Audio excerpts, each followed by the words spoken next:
Hey guys, welcome back to NFT Inspo. For today's video, we are going to show you how to fix error E9 on Noma Dehumidifier. So if you're interested, let's start the tutorial.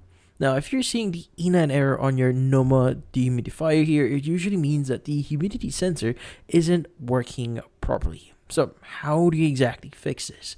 So the E9 error happens when the humidifier can't read the humidity level, so it doesn't know when to turn on or off. So to fix this long term, you'll need to replace the actual humidity sensor, which is something really technical here, which in this case, I would suggest you to try or first reach out to a technician or a professional that can actually help you to fix this issue. But if you know a few things on fixing, in this case, dehumidifiers, then you could try this one. But again, this is kind of risky. Try this at your own risk. Now, in this case, to keep your dehumidifier here running for temporarily, there's a temporary fix that you could do. So in this case, there's a circuit board with 2 pins that is inside the humidifier. So by the way, this is the actual dehumidifier sensor, or the sensor itself. Now, in this case, in this circuit board, usually you should see a bunch of pins here.